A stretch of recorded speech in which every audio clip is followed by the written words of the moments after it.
No,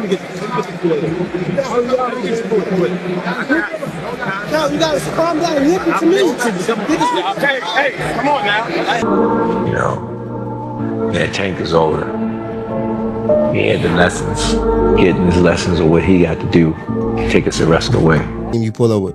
We ain't see Calvin. Yeah, Calvin was there. Okay, Calvin was there. Okay, I think he came a little late though. I spoke to him. Tank don't fuck with Coach Cal. When Tank was walking up, it looked like Coach Cal was about to give him that hug like you always do, and Tank just brushed him off like, fuck out of here, nigga. Oop, excuse me. Fuck out of here, nigga. Now it seemed like Coach Cal on point, so you're not paying Tank no mind. And Tank over here, he go to this nigga, and watch this shit that he do. He gonna lift his jacket up, and like, our conversation is a secret, I don't want him to hear it. Type shit. Like, yo, what's up with Coach Cal and Tank? They really don't fuck with each other? Like, what? And he brush him off again, like, don't touch me type shit. Like, you see? During Gervonta Tank Davis's fight against Lamont Roach Jr., an audio clip leaked, revealing tension between Davis and his trainer, Calvin Ford. As Ford wiped sweat from Davis's face and offered advice, Davis abruptly cut him off, saying, "You have to stop and listen to me." This rare moment of frustration hinted at possible communication issues between the two. Another incident occurred in the 9th round when Davis took a knee, claiming that hair grease had gotten into his eyes. It just went down. He just, like you said, it was, we looked at 3 rounds. Brian was calling out, yo, I need 3. We got 1. I need 2. He got the 2. But he forgot where he was at. He thought he was still in the 8th round. He thought he still had rounds to go. Thought he still had rounds to go. He thought he was in the 8th round. He was good. We just couldn't figure out why he wouldn't pick it up. Right. No, you gotta calm down and listen to me. Hey, come on now. The referee did not rule it a knockdown, sparking further debate about the fight's outcome. After the match, Ford attempted to hug Davis, but Davis appeared to avoid him, fueling speculation about tension between them. Reports had already hinted at a possible split between the fighter and his longtime trainer. Tank don't fuck with Coach Cal. When Tank was walking up, it looked like Coach Cal was about to give him that hug like you always do, and Tank just brushed him off like, fuck out of here, nigga. Oop, excuse me. Fuck out of here, nigga.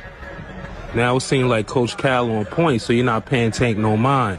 And Tank over here, he go to this nigga, and watch this shit that he do. He gonna lift his jacket up, and like, our conversation is a secret, I don't want him to hear it. Type shit. Like, yo, what's up with Coach Cal and Tank? They really don't fuck with each other? Like, what? And he brush him off again, like, don't touch me type shit. Like, you see? That little break in between you guys not being, was there like kind of like a family fondness where No, like, he came to see me. Dad, slow down, I'm worrying about you because, boom, he knows that I spend time with my amateurs. You know me, both of y'all know me very well. Yeah. Don't I spend time with my amateurs? Yeah. All the time. That's my peace. And he know when I go spend time with my peace, I'm going through things. You know what I'm saying? When he was there, at least I know where he was at. Because it was something that we didn't do. It was something that we normally do. Y'all with me? And it was good for us to tell you the truth, because when I stepped back in the head biggest game and I haven't been there, it brought back so much memories. When we first started off, and him seeing all us working together, he was happy. And at the end of the day, what it's about, the fight. Ford stated, "People don't understand my struggles, beliefs, and feelings, but I do." Meanwhile, Davis emphasized the importance of keeping his circle small, saying, "The fewer people you hang out with, the fewer problems you have." Observers noticed Davis distancing himself from Ford multiple times. Ford also commented on Davis's performance, noting that he didn't fight as expected. He explained that Davis prefers to punish his opponents rather than simply knocking them out. Just for a little bit, and we'll fix that. But nevertheless, I think that made that fight a draw. This question is for Coach Calvin Ford. This is Matt from Brunch Boxing. Now, we know that Tank has talked in the past about retiring, leaving the game of boxing as someone that's had Tank since basically he was a pup and you praised him as a boxer and a man, what would you like to see Tank do after tonight? I like to see Tank to do what he want to do. I said at the last press conference. Y'all got to understand, them guys been doing it since they blew it. This might energize them again. Oh, yeah. In fact, he backstage right now talking about he want a rematch.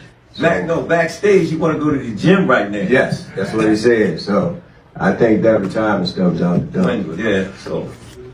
Right here. Chris Murray, Philadelphia Sunday Sun.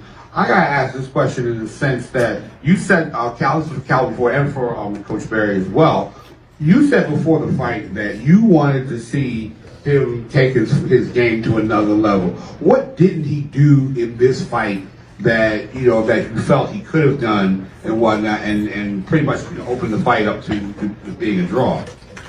Well, like I said again, they've been knowing each other since they were little. And Roach, he stepped up for the cause. He stepped up. You know what I'm saying? And again, Tank history. I always sit there and tell you, I don't like knockouts, like punishment. You know what I'm saying? And then sometimes things got to happen to make you get back to where you belong at. You know what I'm saying? And that was a good, skillful ass fight. Skillful. Both of them would take certain chances. Some of them take chances. You know what I'm saying? We seen, it was like we was on a boat, but it was just like this, you know? But we thought he could have did more. Thought he could have did more, and hat off to Lamont Roach. You know what I mean? He was prepared. Yeah. There were shots that he took that the average person would have went out on. And he took, pretty much Tank was sitting on the uppercut, and he threw it, and he was able to catch some of those uppercuts. So, yeah, you got to give him credit. It's the best for him. I'm hoping that he do what I need him to do. You know what I'm saying? You see how I asked him, are you ready? You know what I'm saying? Because I need somebody that's going to really push Tank so I can see different levels of it. This time I had a chance to step back. And everybody keeps saying, they changing us. No, we ain't changed up anything. It's the same thing we always do. You know? Going into the training camp, how was it? Or you said you stepped back a little bit. Well, how was it? Splitting the time. How's it going to be splitting the time to No, this is Saturday something night? that we do all the time. You know what I'm saying? Right now, y'all know that's all I got to do is speak. They take out history since I was a kid. Their relationship became a hot topic online. One Twitter user, Nathan Earl, wrote, he made Calvin Ford his second trainer and told him to stop giving instructions. I knew it would go badly. Tank without Calvin is not a champion. Every time Tank wins, it's because of Calvin's advice. Thinking you're bigger than the system never works. Many agreed that reducing Ford's role could negatively impact Davis's career. Let me explain something to you. Tank don't look at me as coach, he look at me as dad. Do it look like his son supposed to be taking care of dad? I don't even feel right. Y'all hear this time? Tank don't pay his coach. Tank gives me anything I want. Right. But I'm a man at the end of the day. Absolutely. And I'm a hustler. Right. Second and foremost, I came from that cloth. You know what I'm saying? He watched me lose my house, my wife, my family. He watched me do it. It's bigger than boxing. Right. Boxing is just a web. Just did. We got off the cameras once. It ain't about the dub with me. It's about you got that will against will. I don't know. I know I can. I ain't pushed no buttons with Tank yet. I came from a different beast. I understand what we got to go against every time we get in there. That square box of lunch is serious. So when I talk to him, he know what I'm talking about. But let's see. April the 22nd. Ron, deal with it. Ford has been more than just a coach. He has been a mentor throughout Davis's journey. If they go their separate ways, it could impact Davis's future in boxing. Before the fight, Davis assured fans that everything was fine with Ford, but the events during and after the match suggested otherwise. Ford has always supported Davis, even when not directly training him. Before the fight, he had high expectations for Davis's performance. However, the match ended in a surprising majority draw, an outcome neither Davis nor his team had anticipated. I'm going to ask you that question on camera. What? I'm talking about family at this point. Cause you pulled up with just somebody else. You didn't even pull up with your team you pull up with. We ain't see Calvin. Yeah. Calvin was there. Okay. Calvin was there. Okay. I think he came a little late though. I spoke to him. Y'all good. Yeah. All right. Cause I just seen Calvin too. But that's another thing. Calvin is someone that he's like, when I ain't had no pops, Calvin was the person that you feel me, stepped in them shoes. So no matter if he's not my coach, anything like that, he's always gonna be in my life. And that's why I said I would have asked that question off camera because I already know. Yeah, sure. So I ain't. But you already cleared it. My journey's crazy.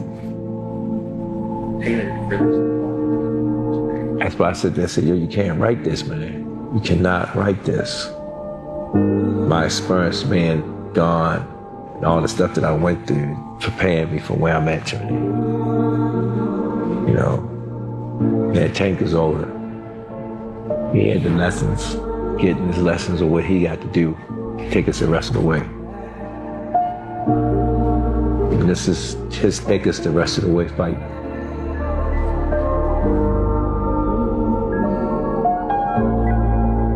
Although Ford had stepped back from training Davis, he continued to support him. He explained that he had been focusing more on mentoring young boxers, something he enjoys. However, Davis's underwhelming performance without Ford's direct guidance raised questions about whether their separation was impacting him. It just went down. He just, like you said, it was. We looked at 3 rounds. Brian was calling out, yo, I need 3. We got 1. I need 2. He got the 2, but he forgot where he was at. He thought he was still in the 8th round. He thought he still had rounds to go. Thought he still had rounds to go. Thought he was in the 8th round. He was good. We just couldn't figure out why he wouldn't pick it up. Right. Social media reactions only fueled these concerns. One Twitter user, Jetty General, wrote, "Calvin Ford didn't train Tank Davis for this fight, and it was obvious. Their connection wasn't there. Davis wasn't mentally in the fight. His mind was somewhere else." Later, Ford addressed the situation, saying, "Tank doesn't see me as just a coach. He sees me as a father figure. I've given him everything I can. Now, it's up to him to take the next steps in his career." This suggests Ford may be stepping back to let Davis navigate his own path. Fans and analysts will be watching closely to see how Davis's training evolves and how it impacts his future fights. Regardless of what happens, Ford and Davis's relationship has been a key part of Davis's success.